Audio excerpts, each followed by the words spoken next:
여러분 다시 또 만나 뵙게 되어서 너무 반갑습니다. 제가 미국 방문할 때마다 우리 전 목사님께서 저를 사랑해 주셔서 그렇게 초청해서 함께 예배하면서 교제할 수 있게 돼서 얼마나 감사한지 모르겠습니다. 먼저 하나님께 감사드리고 목사님께 감사드리고 또 성도 여러분들에게 감사드립니다. 오늘 제가 좀 나누려고 하는 것은 제가 지금 세 번째 우리 유인장로교회를 방문을 하게 되는데 거의 비슷한 이야기를 했습니다. 오늘도 거의 비슷한 이야기를 하려고 합니다. 여러분들이 아마 설교 제목을 들으면서 목사님 무슨 말씀 하시려고 하는가 아마 감을 잡았을 것으로 생각이 되어집니다. 다른 말로 말하면 신앙이 반드시 대물림되어야 된다. 아멘도 안 하시네. 한번 받아주십시다. 신앙은 반드시 대물림되어야 된다. 그 유대인들이 로마의 지배로부터 벗어나기 위해서 난을 일으켰을 때가 있었습니다. 로마는 유대민족을 역사 속에서 영원히 망하게 하기 위해서 로마인은 학문하는 유대인을 누구라도 사형에 처할 수 있다라고 하는 법을 만들어서 공포를 했습니다. 왜냐하면 로마인들은 유대인이 교육의 힘 때문에 살아남는다는 사실을 알고 있었기 때문에 이때 이스라엘의 3대 랍비 중에 한 분인 아키바는 여우에 관한 이야기를 했습니다. 어느 날 여우가 냇가로 거닐다가 물속에서 물고기들이 바쁘게 헤엄쳐 다니는 것을 보았습니다. 여우는 물고기에게 이렇게 이야기했습니다. 왜 그렇게 바쁘게 다니느냐고. 그때 물고기는 우리를 낚으러 달려드는 그물이 무서워서 그런다라고 대답했습니다. 여우는 친절한 척 하면서 그럼 땅으로 나오지 내가 너희들을 지켜줄 테니까라고 그렇게 말했습니다. 물고기는 여우의 말에 여우들은 꽤나 영리하다고 들었는데 이제 보니 그렇지도 않구나. 우리가 살고 있는 물속에서도 이렇게 무서워 떨고 있는데 땅 위로 올라오면 무슨 변을 당하려고 우리가 올라가. 이렇게 이야기하면서 콧방귀를 뀌었습니다. 여기에서 아키바는 유대인과 학문은 물고기와 물의 관계이므로 물고기가 물을 떠나서 잠시도 살 수 없듯이 유대인들은 학문을 떠나서는 잠시 살 수 없음을 항변했습니다. 지금도 유대인들은 디아스포라가 되어서 이 에듀케이션에 대해서 굉장히 많이 강조하면서 실천하고 있습니다. 우리 한인, 우리 민족과 유대인의 민족은 비슷한 점이 많이 있습니다. 그런데 교육에 있어서는 굉장한 차이가 납니다. 두 가지 차이입니다. 하나는 유대인들은 교육을 회당이나 학교에만 다 맡기지 않습니다. 우리는 어떻습니까? 거의 학교에 다 맡깁니다. 그죠? 좋은 학교에 있다면 학교에 보내서 거기에 보내면 아이들이 다 잘 크고 성장할 것으로 생각합니다. 그리고 성공할 것으로 생각합니다. 그런데 유대인들은 그렇지 않습니다. 두 번째 차이점이 뭐냐?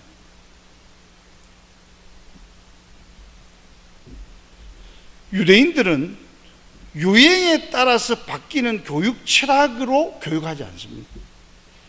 오늘 우리가 읽었던 신명기 6장 4절에서 9절 말씀을 중심으로 해서 영원히 변치 아니하는 하나님의 말씀을 교육 철학으로 삼는다는 거죠. 그런데 우리는 어떻습니까? 자주 변하는 교육 철학에 따라서 자녀들을 교육한다는 겁니다. 여러분 동의하시죠? 예. 저도 그게 동의합니다. 근데 여러분, 이 땅 위에서 있는 이런 교육의 철학은 시대마다 바뀌었습니다. 그래서 교육학을 해보면은 교육 역사가 있거든요. 교육사가 있거든요. 그때마다 교육의 그 내용과 철학은 다 바뀌었습니다. 방법도. 그런데 유대인은 아브라함 때부터 지금까지 4200년 동안 한 번도 변하지 아니하는, 세상은 없어질지라도 하나님의 말씀은 변치 않는다고 하는 이 불변의 진리에 근거해 가지고 자녀들을 교육한다는 거죠. 여러분, 만일 그렇게 유대인들이 해온 결과 어떻게 되었다고 여러분 생각이 되어집니까? 미국의 실버만 교수는 오늘의 미국, 내일의 유대인이라는 책에 의해서 금세기 미국 최고의 지성인 21명 가운데 15명은 유대계 학자로부터 나왔다고 했습니다.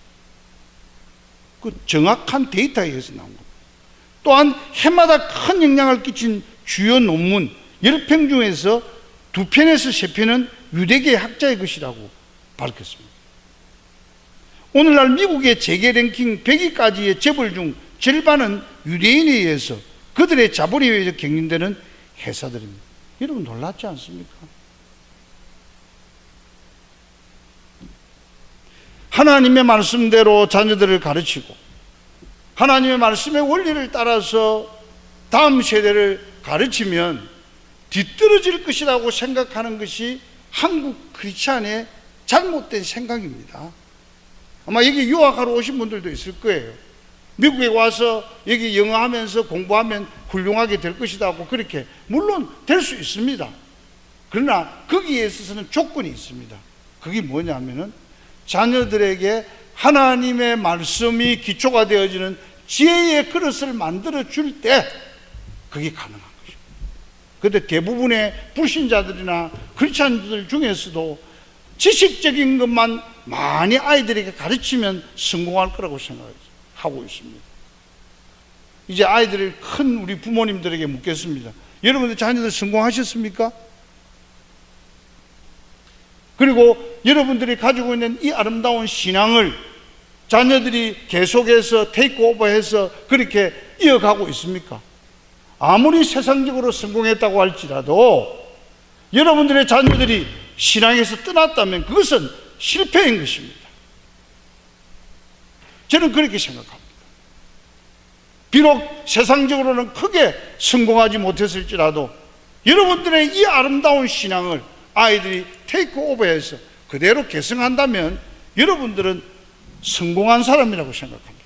자녀 교육에 성공한 사람이라고 생각합니다. 저는 이제 만 19년이 됐으면 유학을 마치고 우리 유학하는 여러분들처럼 저는 8년을 외국에서 보냈습니다. 돌아와서 한국에 교회를 맡아서 사역하는 가운데 굉장한 위기의식을 느꼈습니다.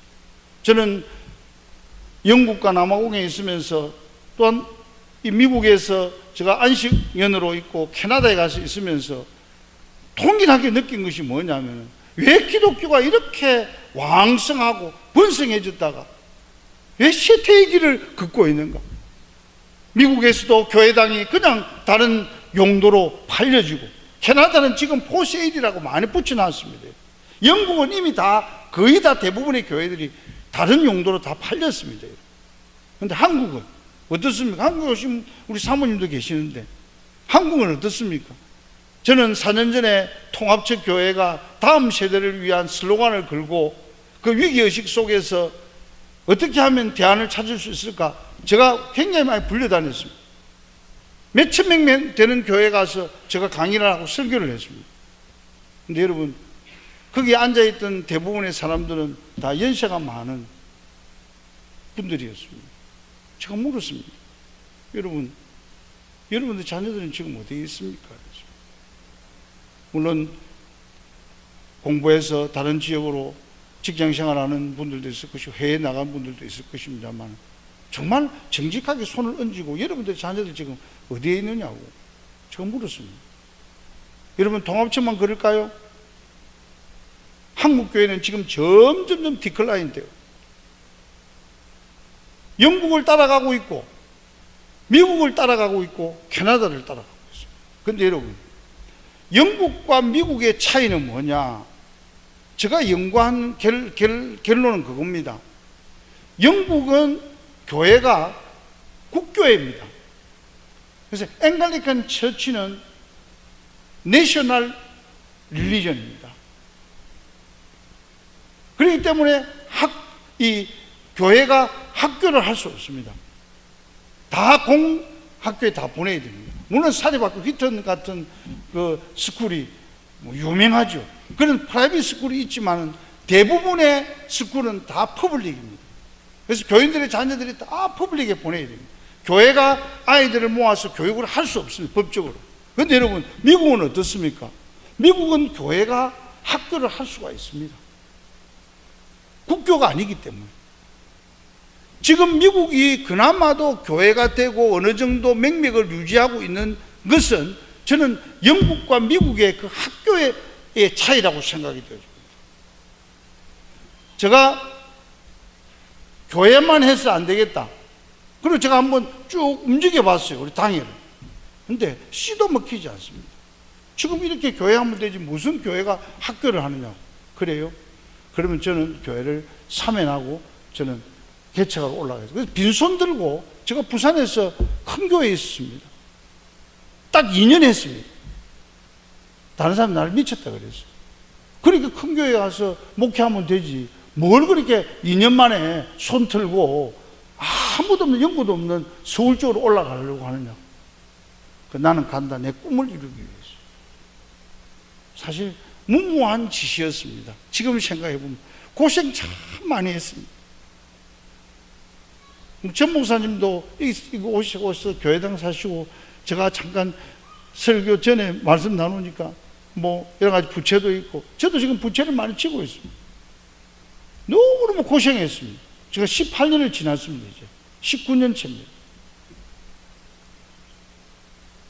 6년 전에 제가 교회당을 대지를 구입을 하고 바로 예배당을 지었습니다. 400평 4층으로. 뭐 하려고? 교육관 용도로 지었습니다. 그래서 1층에는 그냥 할 때부터 어린이집으로 프리스쿨이죠. 2층은 킨들가든으로, 3층은 오피스하고 식당이고 4층이 예배당을 했습니다. 그래서 교회가 좀 커지고 그리 되면 이 4층짜리는 교육관으로 하고 다시 좀 반듯하게 교회당 지으려고 그랬습니다. 근데 능력이 부족해가지고 6년이 지났는데도 제가 본당을 못 짓고 그냥 그대로 있습니다. 작년에 제가 3년 전에 초등학교를 시작을 했습니다. 대안학교. 유대인들처럼 교육해야 되겠다. 컨텐츠는 다르지만은 그들이 가지고 있는 메소드나 프린시플은 내가 따라야 되겠다. 그렇게 생각하고 3년 전에 시작을 했습니다. 그래서 1학년, 2학년, 3학년이 있습니다. 이번에 11명이 우리 이 포틀랜드의 캔비 바이블 칼리지에서 캠프에 참석하고 오늘 새벽에 한국에 한 달 동안 캠프 참석하고 귀국했습니다. 왜냐하면 저는 말씀도 키우지만은 애들에게 월드뷰를 가지도록 해야 되겠다.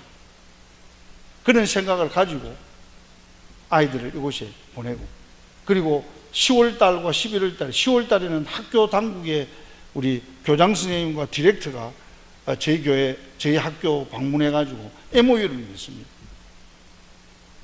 그리고 11월달에는 그 교회에 학교를 경영하는 목사님이 오셔가지고 우리 교회와 그 교회와 자매를 맺게 되어집니다. 제가 왜 이렇게 하느냐? 그냥 큰 교회에서, 왜? 큰 교회에서 결국은 나중에 시간이 지나니까 그 교회가 문을 닫더라는 거예요. 그게 기독교 역사가 주는 하나의 중요한 교훈입니다. 왜 문 닫느냐? 다음 세대를 안 키우는 거예요. 제가 초두에 말씀드렸던 것처럼 유대인들은 분명한 교육 철학이 있고 그들이 가지고 있는 방편이 있어요. 근데 우리는 그게 없어요. 교인들 많이 모여서 성금 와가지고 교회당 크게 지으면 야 교회 성장하고 부흥하는 것처럼 생각하는데 한 세대 지나면 그 교회는 점점 줄어들 수밖에 없는 것입니다. 오늘 우리 한국교회와 세계교회가 정신을 차려야 되는 것이 뭐냐? 바로 다음 세대를 위해서 신앙의 유산을 물려주는 일을 우리가 고민하면서 실천해야 합니다. 할렐루야! 그렇지 않으면요, 여러분 한번 보십시오. 지금 한국에 있는 큰 교회들 모르겠어요. 목회자들, 내가 목회자들에게 그렇게 이야기해요. 여러분들이 교인들 많이 모여가지고 여러분들 먹고 살 이게 편하다고 그냥 있으면 당신 이제 얼마 있지 않으면 은퇴하고 나면 교회는 그냥 사그러들 수밖에 없다. 그래서 제가 예를 들어줬어요. 미국에 있는 교회 하나하고 영국에 있는 교회 하나를 예를 들었습니다. 여러분, 미국에 있는 것부터 먼저 들게요. 미국에 여러분들 수정교회 크리스탈 처치 로버트 슐러 목사님 몇만 명 모였습니다. 설교 대단했습니다. 특별히 그 포지티브 띵킹이라고 하는 그 생각을 가지고 예수 그리스도 안에서 여러분들은 모든 것을 할 수 있습니다 하고 해서 사람들이 일산자들이라고 가지고 그 아름다운 크리스탈 처치를 세웠습니다. 저도 가봤습니다.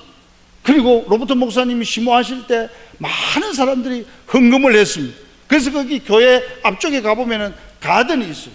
가든에 가면 대리석에 돈 많이 낸 사람은 큰 이름을 적어놔. 돈 적게 낸 사람은 조그마한 이름을 적어놨어요. 몇십만 불씩 몇 천만 불 이렇게 했습니다. 그래서 그 아름다운 지었습니다. 로버트 슐러 목사님 은퇴했습니다. 아들에게 물려줬습니다. 교회가 점점 교인들이 떠나가기를 시작했습니다. 그리고 자기 딸에게 그 아들이 안 되니까 딸이 맡았습니다. 어떻게 됐습니까? 7, 8년 전에 크리스탈 처치는 캐톨릭 처치에 팔려버렸습니다. 왜 수만 명이 모이는 교회가 그렇게 됐어요? 설교 잘했습니다. 성도들 열심으로 헌신하고 헌금했습니다. 여러분, 우리는 지금 헌금도 잘 안 하잖아요. 헌금 엄청 했습니다. 그 크리스탈 처치 당 짓는다고요. 지금도 흔적도 없습니다. 자, 영국에 들겠습니다. 영국에 여러분들이 기억하실지 모르겠지만 웨스트민스터 채플 로이 존스 목사님, 유명한 영국의 기독교 역사 교회사에 있어서 가장 빛나고 설교 잘했던 목사님이십니다. 원래 그분은 왕립의 의사였습니다. 메디컬 닥터였습니다. 얼마나 설교를 잘했는지 왕이 불러가지고 설교를 들을 정도로 설교를 잘했습니다. 그때 모였던 성도들이 수만 명이 모였습니다. 제가 로이존스 목사님 세상 떠나고 18년 만에 영국을 방문해서 제가 그 교회가 어떠든지 방문을 했습니다. 주일날. 여러분 몇 명 모인지 아세요? 350명 앉아 있었습니다. 그 큰 교회. 로이존스 목사님 있을 때 1부, 2부, 3부. 그래서 제가 왜 교회당이 그리 됐을까? 하나님 살아계시고 성령님의 역사하시고 성도들의 헌신이 그렇게 있었던 교회인데 왜 한 시대, 원 제너레이션이 지나지 않아서 왜 교회가 그렇게 허물어졌을까? 다른 여러 가지 요인이 있을 수 있습니다. 관점에 따라서. 근데 제가 보는 관점은 다음 세대를 키우지 않았다. 다음 세대들에게 유산을 물려주지 못했다는 겁니다. 젊은이들이 교회를 떠났습니다. 자, 그러면 책임이 로버트 슐러 목사님이나 로이 존스 목사님에게 있을까요? 아닙니다. 우리가 유대인들에게 배워야 될 것이 바로 그거예요. 유대인들은 랍비들을 존경합니다. 회당에 안식일 되면, 안식일 시작되면 바로 회당에 가서 예배 드립니다.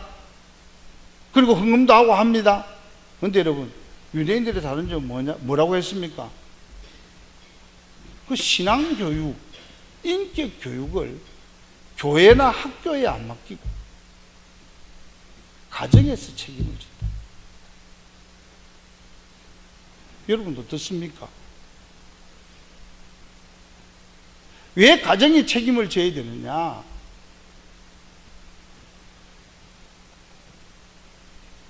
작년에 한목협이 주관이 돼서 한국목회협의 한목협이 주관이 되어져서 앙케이트 조사를 했습니다. 기독교 전반에 대해서. 그래서 젊은이들에게 물었습니다. 젊은이들에게 여러분들이 가진 신앙에 대해서 그 신앙의 영향을 가장 많이 준 사람이 누구냐? 아버지, 어머니, 그 다음에 목사님, 주일학교 교사, 그 다음에 다른 멘토, 선배, 쭉 이제 항목을 가지고 그렇게 했습니다. 여러분, 누가 제일 많이 영향을 주었을 것이라고 여러분 짐작이 되십니까? 누굴까요? 우리 여기 청년인데 누가 우리 청년에게 영향을 제일 많이 미쳤습니까? 예. 예? 배우자. 자, 우리 저 뒤에 앉아있는 분 누굽니까? 어머니죠. 조사를 했는데 어머니가 47점 몇 프로입니다. 47%가 넘었습니다. 자, 배우자라고 했는데 목사님은 몇 퍼센트 될 거라고 여러분 짐작되세요? 11%입니다.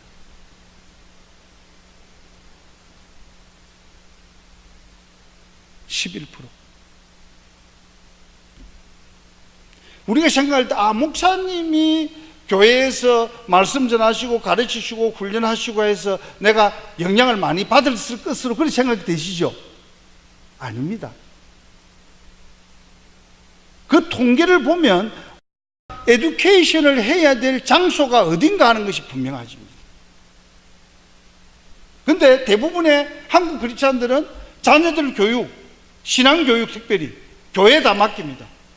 전도사님에게, 부목사님에게, 목사님에게. 그래서 아이들이 사춘기를 지나면서 문제가 생기죠. 그러면 어디다가 컴플레인 합니까? 나에게 해야지. 나에게 해야 되는 누구에게 합니까? 하나님 교회 보내놨더니만은 그 우리 전도사님이, 우리 목사님이 우리 아이들 잘못 가르쳐서 그렇다. 여러분 착각하지 마세요. 그래서 지금 우리 이 패러다임이 바뀌어야 되거든요. 패러다임. 왜 교회에서 목사님이 영향을 주는 것은 11%고 어머니가 주고 아버지가 주는 건 왜 40%가 넘느냐? 여러분 아이들의 대부분의 시간을 어디에서 보냅니까? 신앙교육을 위해서. 교회에서 보냅니까? 여러분 집에서 보냅니까? 대부분이 집에서 보냅니다. 그래서 오늘 본문이 뭐라고 그랬습니까? 부모된 우리는 자녀들에게 하나님을 사랑하고 하나님을 경외하는 법을 부지런히 가르치라. 앉아있을 때든지 길을 갈 때든지 누워있을 때든지 일어날 때든지 언제든지 하나님의 말씀을 가르치라. 목사님이 가르치라, 전도사님, 선생님이 가르치라고 말하지 않습니다. 한번 보세요. 부모가 가르쳐야 됩니다. 그리고 32장 7절에는 뭐라고 그랬습니까? 옛날을 기억하면서 아이들은 어른들의 아버지에게 물으라. 아버지가 설명해 줄 것이고, 그 다음 두 번째 뭡니까? 어른들에게 물으라. 그러면 이야기해 줄 것이다. 그렇게 말씀하고 있지 않습니까? 아비에게 물으라는 거예요. 그래서 가정은 여러분, 가정을 회복해야 되는데요. 오늘 왜 교회들이 쇠퇴하고 이 세계 역사 속에서 크리스찬들이 점점 줄어드느냐? 그 기초가 가정이 약해졌기 때문입니다. 영국, 저희가 영국 살 동안에 아이들 퍼블릭 스쿨 보냈습니다. 그래서 거기에 조사를 했습니다. 그래서 선생님이 애들 손 들고 너희들 리얼 파더, 리얼 마더, 페런츠, 리얼 페런츠 한번 손 들어봐. 반밖에 안 됩니다. 반은 스텝 파더, 스텝 마더, 또는 엄마 혼자 있고 아버지 혼자 있고, 그 다음에 할아버지 할머니에게 있는 아이들이 50%. 미국은 어떤지 모르겠습니다. 미국도 아마 얼비슷할걸요. 가정이 붕괴되어지면 여러분 이 가정은 뭐냐? 집으로 말하면은 기초입니다. 기초가 허물어지는 거예요. 그래서 주님의 비유를 말씀을 드리면 산상수훈을 하시고 난 다음에 마지막에 예수님께서 비유를 들어서 말씀했잖아요. 어리석은 건축자는 집을 모래 위에 짓는다 그랬습니다. 지혜로운 건축자는 반석 위에다 그 집을 짓는다. 집을 위에 짓는 건 똑같아요. 근데 기초가 다릅니다. 오늘 가정은 교회를 세우고 국가를 세우는 일에 가장 든든한 기초입니다. 가정에서 부모님들이 자녀들을 바르게 교육해야 자녀들이 올바른 신앙을 개성해 갈 수 있다는 거죠. 할렐루야. 그러면 가정에서 우리 아버지는 뭐고 어머니는 무엇이며 자녀는 뭐냐? 성경이 우리가 말씀해 주고 있습니다. 아버지는 제사장입니다. 목사님만 제사장이 아니에요. 너희는 거룩한 제사장이다 그랬습니다. 아버지들이 다 제사장이에요. 아멘 안 하시네요. 아버지들 모르니까 돈만 벌여서, 예? 열심히 일해가지고 돈만 벌여서 가정에 아내의 통장에다 이어주면 아버지 역할을 다 한 것으로 생각하는 것이 오늘 대부분의 젊은 아빠들의 생각입니다. 어떻게 하면 돈 좀 많이 벌일 수 있을까? 그런데 여러분, 열심히 벌여야죠. 그래야 아이들 공부도 하고 또 유학도 보내고 다 할 거 아니에요? 그거 하지 말라는 말은 아니에요. 그러나 본연의 임무는 제사장이에요. 우리 아버지들은 한번 따라하시죠. 나는 크게 하세요. 밥 안 자시고 오셨어요? 저는 이렇게 밥도 제대로 안 먹고 왔는데도 크게 하는데, 나는 가정의 제사장이다. 제사장이 뭐합니까? 제사 드리는 거잖아요. 그죠? 예배 드리는 자예요. 어디서? 가정에서. 그래서 가정 예배가 중요한 거죠. 아버지가 안 드리면 못해요. 우리 가족들과 하나님 사이에 가장 중요한 역할을 하실 분이 누구냐? 아버지예요. 그래서 자식들은 아버지의 IQ를 다 담습니다. 그래서 말씀을 가르치면 아이들이 말씀을 가르치는 그대로 다 받아요. 제사장으로서 그렇게 해야 됩니다. 그리고 아버지는 가정의 권위자입니다. 자, 바울이 그거를 잘 이야기했어요. 여자의 머리는 누구라고? 여자의 머리는 누굽니까? 우리 통역하시는 분 누굽니까? 이야기해 주세요. 남편입니다. 여자의 머리는 남자고, 남자의 머리는 그리스도고, 그리스도의 머리는 하나님입니다. 그러면 하나님부터 내려오는 그 권위가, 자, 하나님, 예수 그리스도, 그 다음에 남자, 남편이죠. 그 다음에 아내, 이렇게 내려. 근데 그 권위가 거의 다 떨어져 버렸어요. 가정이 왜 허약해졌느냐? 가정이 왜 이렇게 몸살 앓고 있느냐? 가정이 왜 많은 사람들이 이혼을 하느냐? 이혼이라는 말도 오시면 잘 끄집어내지도 못하는 목사. 저는 이제 가정 이야기 하니까 언급하면 이해해 주시길 바랍니다. 왜 그렇게 되느냐? 이 권위가 사라졌어요. 집안에 남편의 권위가 없어. 그러니까 제사장의 역할을 못해요. 가정이 든든하기 위해서는 남편을 머리로 해서, 권위자로 해서 하나님 앞에 예배하는 그런 제사장의 역할을 감당해야 밑에 자녀들이 아버지의 모습을 보면서 그 신앙을 이어가게 될 줄로 믿으시기를 바랍니다. 자, 어머니는 뭐냐? 엄마는 어머니는 뭐겠어요? 어머니는 가정의 등불입니다. 자, 어머니들 한번 따라 하십시다. 나는, 크게 따라 하세요. 예. 나는 가정의 등불이다.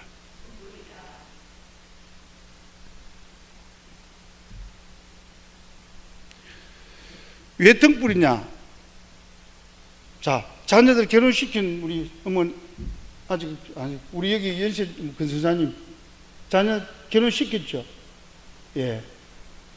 결혼할 때 누가 화촉을 밝혔습니까? 예, 두 어머니가 하죠. 왜 어머니가 그렇게 해서 남자가 나와서 한다든지 아니면 그게 도우미들이 와서 불을 밝히지 왜 엄마가 그렇게 했어요? 아시고 했었어요? 모르죠. 그러니까 의식적으로 그렇게 하는데 몰라요. 왜 엄마가 밝히는지. 새로 탄생되어지는 가정, 그 가정의 등불은 신부도 안 하는 그것을 알려주기 위해서 유대인들이 만드는 겁니다, 여러분. 그래서 남자가 안 밝혀요. 그 다음에 얼마나 쉬워요. 그 시간도 지나가고 그게 도우미들이 와서 그냥 불 밝히면 되잖아요. 근데 엄마가 와서 밝히는, 그는 아내가 등불이다. 여러분, 등불은 굉장히 중요합니다. 가정에서 등불이 꺼져버리면 어떻게 될까요? 캄캄해요. 뒤에 불 한번 보세요. 꺼지면, 아니, 끄지 마세요. 끄지 마. 제가 한번 끄면 어떻게 될까요? 바깥에 그게도 캄캄해요. 그래서 여러분, 아내가 자기의 역할을 못하면 그 가정은 암흑입니다. 동의하세요? 성경이 그렇게 말씀하고 있어요. 아내는 등불입니다. 무슨 등불이냐? 사랑의 등불이에요. 눈물의 등불. 그 다음 에모션, 감정의 등불이에요. 엄마가 가족들을 사랑해요. 남자들은 때때로 좀 잘못할 수 있어요. 저도 남자이기 때문에 잘못할 때가 있거든요. 그럴 때 아내는 사랑으로 남자를 품어줘요. 그 다음에 자식들이 어릴 때는 고분고분 잘 따라갑니다. 근데 사춘기가 되면은 자기 힘이 딱 생겨요. 여러분, 사춘기가 바로 그거예요. 나도 이제는 뭔가 할 수 있다. 엄마 간섭하지 마. 시끄러워. 내가 알아서 할 거야. 딱 힘이 생깁니다. 실제적으로 보면 힘도 없는데 그 마음에서부터 그런 용기가 생겨요. 그게 사춘기입니다. 그럴 때 엄마는 어떻게 해야 될까요? 내 말 안 들어? 응? 내가 너를 어떻게 키웠는데? 그냥 그때부터 열 오르기 시작하죠. 열 오르면 안 됩니다. 아이들 위해서 눈물로 기도해주고, 그래, 내가 너를 좀 도와줄 게 뭐 있느냐고. 그 사랑으로 접근하고, 그 다음에 그래도 안 되면 눈물을 흘리고. 저는 아이가 셋입니다. 딸 둘이는 너무 사춘기를 잘 그냥 뭐 사춘기인지 오춘기인지 없이 그냥 지냈습니다. 그런데 가운데 있는 요 아들 놈은 사춘기를 굉장히 심하게 남아공에 있을 때 보냈습니다. 그러니까 저녁 때가 되니까 친구들하고 어울려 운동하러 간다. 그러면 밤늦게 들어와요. 보니까 애들 밤에 춤추고 하는 데 있잖아요. 그런 데 가고 했어요. 알았어요. 내가 한번 잡으러 갔어요. 근데 잡히지도 않더라고요. 외국이 되니. 그때부터 아내는 하나님 앞에 기도하기를 시작했습니다. 여러분, 몇 시간 했는지 아세요? 하루에 9시간, 10시간 했습니다.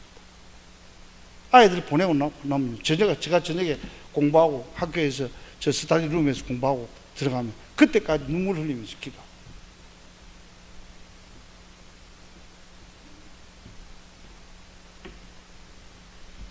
하나님께서 그 눈물을 통해서 아이의 마음을 녹여주시고, 그러니까 그 어려운 시절을 잘 지나게 하시더라고요. 할렐루야.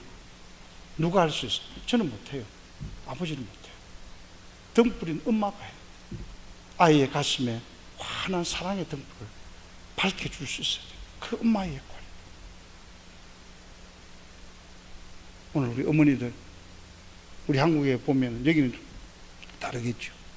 어떻게 해서든지 혼자 남편 버려서 아이들 공부 못 시키겠다고 생각하고, 이런 아침부터 아이 맡겨놓고 어린이집이나 학교나 학원에 다 맡겨놓고 가서 열심히 일합니다. 뭐 일해야죠. 우리 사회의 구조 자체가 맞벌이 부부가 안 하면 어려우니까요. 그러나 여러분, 그 본인의 자세를 절대로 놓치지 마세요. 나중에 한번 보십시오, 여러분. 자식 농사는 딱 한 번밖에 없습니다. 일모작입니다. 맞죠? 나중에 지나고 나면 후회해요. 근데 엄마가 가정에서 환하게 그렇게 등불을 밝힐 때 그 가정이 해피한 것이. 아멘? 그 가정이 해피한 것이. 그리고 그 어머니의 눈물과 사랑을 보면서 어머니가 가지고 있는 그 아름다운 신앙, 그걸 다 본받아서 개성해 가는 거예요. 그게 성경에 보면 대표적인 인물이 누구냐? 누구겠어요? 퀴즈입니다. 누굴까요? 구약에 한 사람, 신약에 한 사람 아시는 분? 예, 알아도 잘 대답 못하죠. 뭐 설교는 일방적으로 하는 거다라고 주입식으로 하는 거라고 생각하기 때문에 여러분들이 잘 아는, 괜찮습니다. 구약에는 모세입니다. 모세. 여러분 모세 스토리 잘 알잖아요. 모세는 참 위기 가운데 태어났습니다. 남자아이가 태어나면 다 살해되어져요. 요새 같은 중절하는 그런 시대에 태어났습니다. 특별한 아이인 줄 알고 아므람과 요게벳이 3개월 동안 숨기는데 아이가 아 하잖아요. 목소리가 더 크시잖아요. 그것으로 더 숨길 수가 없었어요. 그래서 갈대상자 만들어서 나일강에 띄우잖아요. 근데 하나님의 섭리죠. 앞으로 지도자를 세우기 위해서 그 공주가 모욕하러 와서 모세를 테이크해 가지고 그 양자 삼잖아요. 근데 요게벳 미디암이 그걸 보고 있었어요. 어떻게 그 상자가 어떻게 되는지, 고기밥이 되는지 아니면은 어떻게 그냥 떠내려갈 뻔일 건지. 이따가 공주가 그걸 시녀들을 시켜가지고 대케 가는 것을 보면서 아이니까 이제 석 달 됐으니까 제지 필요하잖아요. 유무 소개해 드릴까요? 소개해 줬어요. 누구를 소개해 줬어요? 엄마를 소개해 줍니다. 요게벳이. 그래서 인류 역사에 자기 자식 키우면서 월급 받은 사람은 요게벳밖에 없습니다. 다른 사람에게 내 자식 키우면서 월급 받아가면서 대우받은 사람은 요게벳밖에 없었어요. 요게벳이 모세를 키우면서 어떻게 키웠을까요? 유대인의 교육 방법대로 키운 거예요. 그게 키운 내용이 뭐냐? 신명기 6장 4절에서 9절까지 봤어요. 젖 물리면서 모세야, 너는 특별한 인물이다. 너는 이 땅에 태어난 목적이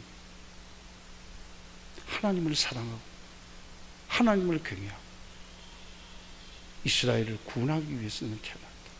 젖 빨릴 때마다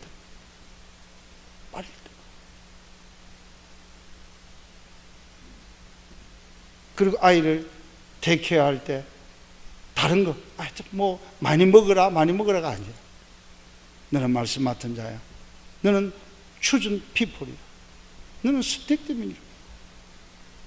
너는 앞으로 훌륭한 지도자가 될 거야. 계속해서 하나님의 말씀으로 요게벳이 가르쳐요. 여러분 40년이라는 세월은 강산이 4번 바뀝니다. 예? 40살이 되어졌을 때에 모세가 현장에 일하는 데 갔을 때 그 이집트의 이 현장 소장이죠. 소장이 그 이스라엘 사람들, 노동자들 너무 학대하고 그러는 모습을 보면서 결국은 그 이집트 사람 죽여버리잖아요. 어디서부터 그 힘이 나왔을까요? 자기 어머니였을까요? No. 어머니가 젖 먹이면서 키운 신앙의 힘이죠. 그래서 어머니는 위대한 거예요. 한번 받아줍시다. 어머니는 위대하다. 여러분들이 등불을 밝히는 이상 여러분들의 가정은 허물어지지 않습니다. 여러분들의 가정은 해피합니다.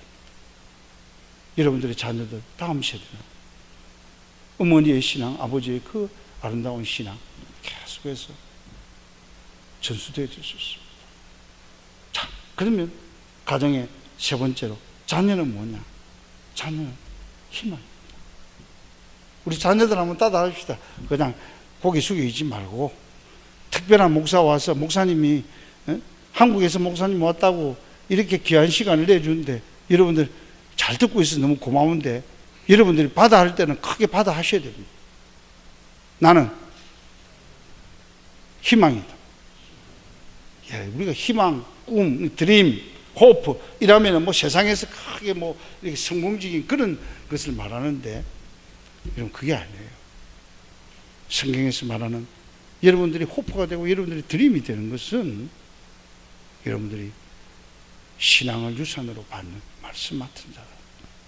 그래서 유대인들은 아이들을 키울 때 그 신앙도 굉장히 중요하게 하지만 그들의 마음속에 심어주는 게 뭐냐?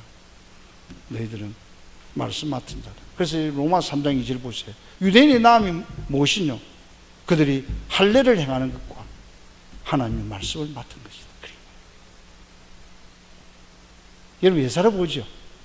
유대인들의 나음이 무엇이냐? 바울이 로마서를 쭉 써가면서 유대인들의 장점을 이야기했습니다. 하나, 할례. 하나님의 백성이 되는 표다. 두 번째, 말씀을 맡았다. 여러분 우리가 가지고 있는 성경 누가 전수시켜 줬어요? 유대인들이 다 기록을 전수시켰어요. 19역 다. 어떻게 그렇게 될 수 있을까요? 지금같이 여러분 이렇게 디지털이 최첨단으로 발달해 있으면 그냥 우리가 말만 해도 그렇지 내가 기록이 다 되잖아요. 그럼 여기 다 세이브돼가 이게 다 되잖아요. 근데 그때는 뭡니까? 구전으로 되는 구전. 그 오랄 트래디션이라고 해요. 입과 입으로 되는 거예요. 그럼 뭐예요? 받아들인 애들은 어떻게 해야 돼요? 다 외워야지. 왜냐하면 기록하는 매체가 없으니까요. 그러면 아이들이 하나님의 말씀을 다 외우도록 하기 위해서 부모들이 어떻게 했을까요? 부지런히 가르치는 거죠. 부지런히. 예? 그래서 아이들이 아비에게 물으면 아비가 그래도 다 옛날 것을 다 설명해 주는 거예요. 하나님의 말씀을 다 설명해 주는 거예요. 어른들에게 물어도 어른들이 다 지식을 가지고 다 그것을 테이크 하는 거죠. 그러니까 아이들이 다 기억해가지고 나중에 인쇄 매체가 발달하니까 그때 기록을 해가지고 우리에게 넘겨준 것이 바이블이에요.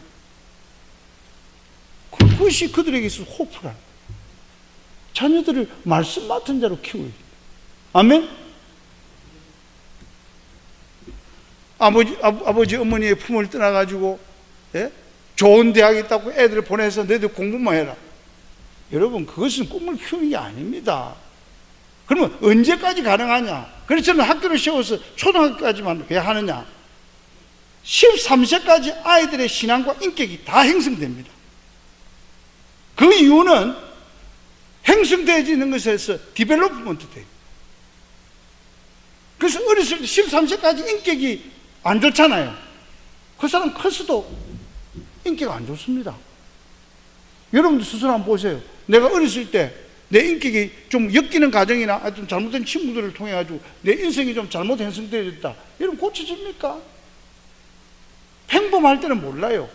그러나 옛날에 구죽물 이렇게 휘저으면은 소주 끓이기 위해서 휘저으면은 그 밑에 빼라든지 음식물 찌꺼기가 막 올라오듯이 나이가 딱 13세 이후에 대해서 어떤 문제가 일어나면요, 우리 마음속에 있는 이런 잘못된 찌꺼기들이 막 올라와서 공동체와 가정에 큰 상처를 주는 거죠. 예? 그래서 13세까지는 부모가 데리고 있으면서 어떤 부모님들은 왜 그래 무모한 행동을 하는지 모르겠어요. 초등학교 1학년, 2학년, 3학년 된 애들 미국이나 어디 영국이나 호주 데려가가지고 아버지 없이 그렇게 키우고 또 어떤 가디언 집에다 키우는, 왜 그렇게 하는지 모르겠어요. 이걸 모르니까 그래요. 에듀케이션의 이 필로소피를 모르니까 그런 거예요. 13세까지는 어떤 일이 있어도 부모가 데리고 있으면서 하나님 경외하는 수직적인 그런 문화를 심어주고, 그리고 이웃을 사랑하는 수평적인 그 관계를 심어줄 때 아이들이 올바로 하나님을 경외하고 하나님을 사랑하게 될 줄 믿으시기를 바랍니다. 그게 신앙 전수가 되는 거예요, 여러분. 13세까지 하면. 그 다음에 인성도요. 부모님들 가지고 있는 것도 하나. 그래서 13세까지는 부부가 안 가라면 싸우지 말고, 싸우더라도 아이들 바깥에 나갔을 때 싸워야지. 아이들 보는 데서 집어던지고 하면요, 아이들 마음속에 상처가 엄청 많이 갑니다. 그래서 그 아이로 인해 가지고 인격이 비뚤어져 버려요. 그래 아이들 나중에 잘못되어지면은 그 누구 책임이에요? 엄마 아버지의 책임이지. 근데 자식들 보면 막 욕하거든요. 네가 어렸을 때는 착했고 우리 집에 아이는 착해. 뭘 착해? 벌써 안에 심겨지고 그려지는 그림이 비틀어져 있는데. 그렇잖아요.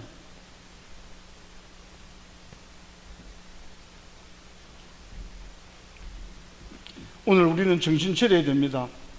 여러분들이 잘 믿고 헌신한다고 해서 아이들 바른 신앙 여러분 전수시키지 않으면요, 여러분 우리가 수고하고 땀 흘리는 모든 것들이 다 헛살로 돌아가는 거예요. 여러분, 그렇게 되기를 원하세요? 아닙니다. 정신 똑바로 차려야 됩니다. 예? 우리 젊은이들요, 애기 많이 낳으면서 아이들에게 말씀 맡은 자로 아버지 어머니가 노력해야 여러분들이 하나님 앞에 섰을 때에 정말 칭찬받는 사람이 됩니다. 교회 일 많이 했다고 해서 하나님 그것만 칭찬하는 게 아니에요. 하나님이 제일 먼저 우리가 천국 갔을 때 하나님이 여러분들에게 뭘 물으실 거라고 생각하세요? 내가 그래도 너희 가정에 내 자녀를 보낼 때에 좋은 환경이라고 보냈는데 너희들이 자녀들을 어떻게 키우고 어떻게 신앙을 대물림하고 여기 왔느냐고, 그거 제일 먼저 물으실 거라고. 미국의 어떤 목사님이 지은 책에 그렇게 적어 놓았더라고요. 제가 이야기하는 게 아닙니다. 하나님이 제일 먼저 물었을 때 너 교회에 무슨 직분 가지고 어떻게 충성했냐, 그거 묻는 거 아니라니까요.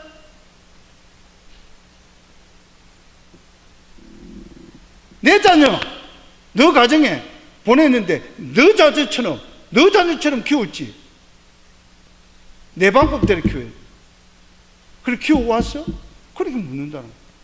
저는 그 책 읽으면서 굉장히 큰 도전 받았어요. 나는 내 자식들 어떻게 키우니? 하나님이 나에게 맡겨주신 자식들 어떻게 키우니?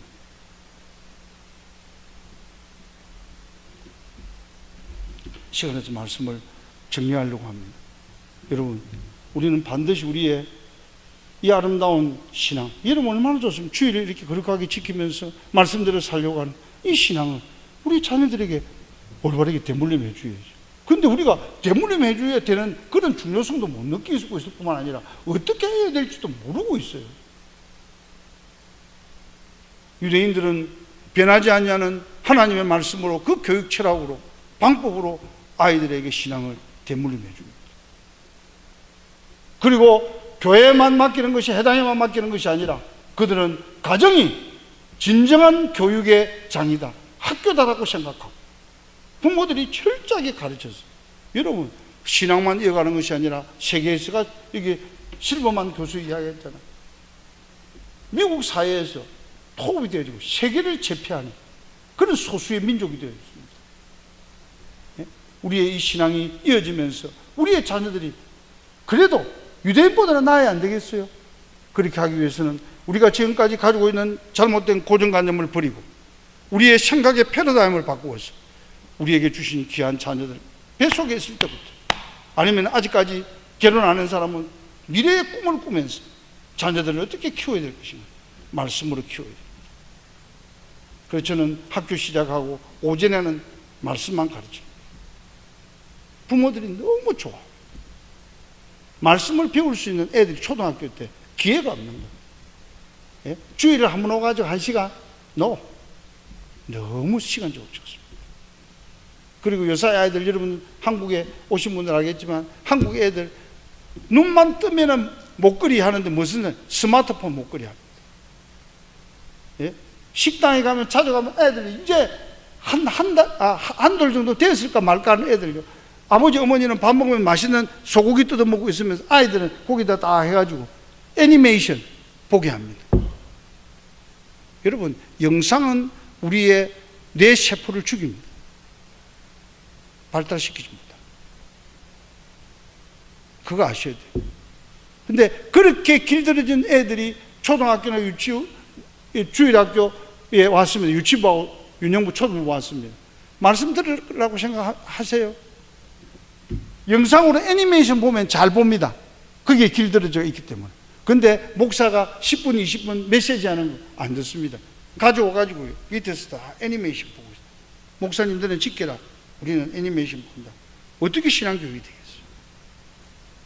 현실입니다. 그렇기 때문에 집에서 철저하게 아이들에게 초등학교까지는, 죄송합니다, 초등학교까지는 스마트폰 주면 안 됩니다. 그때 제일 많이 발달은, 제가 얘기했죠, 13세까지 뇌세포 발달, 그 다음에 신앙의 인격, 그 다음에 인성의 발달, 이게 다 이루어지기 때문에 주면 안 됩니다. 그래서 저는 오전 내도록 말씀만 가르칩니다. 얼마나 좋아하는데. 예? 제가 이번에 검정을 받았거든요. 다른 학교에서 온 11명, 고학년이고 중학생, 고등학생들입니다. 근데 우리 아이들은 3학년들입니다. 가르쳤던 선생님들이 어디서 이 애들이 교육을 받아서 이렇게 영어도 잘하고 애들이 예의도 바르고 이렇게 착하냐. 똑같이 교회 다니는 아이들이에요. 저는 칭찬으로 받지 않고 내가 하는 교육 방법이 맞다. 이대로 하면 분명히 이 아이들이 똘똘이게 되어지고 다음 세대를 이어가는 신앙의 계승자가 된다. 제가 확인을 이번에 했습니다. 그리고 부모님들이 우리는 국제학교도 아니고 하니까 영어도 많이 못 배우고 그렇게 해서 어떻게 하죠? 그래서 작년에 우리가 테스트를 했습니다. 우리가 영어 성교원에서 올라온 애들이거든요. 테스트를 해서 대학에서 하는 이 잉글리시 스피킹 대회를 애들을 보내서 5명. 놀랍습니다. 별로 교육도 안 하고요. 그냥 해서 한 3분, 4분짜리 이 주제를 따라서 이 스피킹 영어로 하도록 했어요. 대상 받았습니다. 그래서 거기 참석했던 몇백 명 아이들과 선생님들이 깜짝 놀랐습니다. 이 애들 어디에서 왔냐? 뭐 미국에서 공부하고 왔냐? 영국에서 왔냐? 어디서 왔냐? 쉐마 초등학교에서. 그때 2학년들이었습니다. 그래서 신앙을 이어갈 뿐만 아니라 똘똘이가 된다. 어디서 가르치면 우리 부모님에게 제가 부모님들에게 요구를 하거든요. 서약을 받습니다. 반드시 내가 하는 대로 가정에서 가정 예배 드리고 애들 성경 읽어주고 아버지 제사장으로 역할을 감당하고 엄마 등불로서 그렇게 해라. 뭐 다 못하죠. 그렇지만 흉내를 내고 있으니까 흉내만 내도 애들이 똘똘이. 그리고 얼마나 신앙이 좋은지 모르겠어요. 하나님 말씀이 매일 저하고 창세기부터 요한계시록까지 매일 읽습니다. 창세기부터 몇 분 만에 읽는지 아세요? 15분 만에 읽습니다. 15분 만에.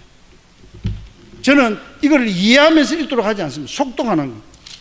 한쪽에는 영어고 한쪽에는 한글입니다. 15분 하면 창세기 1장부터 계시록 21장까지 다 읽습니다. 그걸 매일 반복한다고 했어요.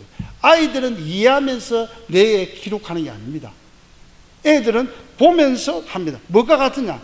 사진기하고 똑같습니다. 근데 보면서 착착착착착착 하면서 여러분 사진기 뭐 이해하고 사진이 그 메모리에 기록됩니까? 아니잖아요. 섰다만 눌리면 착착착 눌리는 순간에 그 뒤에 뇌와 같은 그 메모리에 착착착착 기록이 돼가 그걸 디벨롭 못 하잖아요.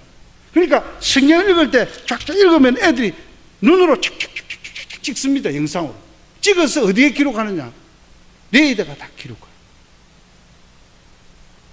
기록하면 어때요?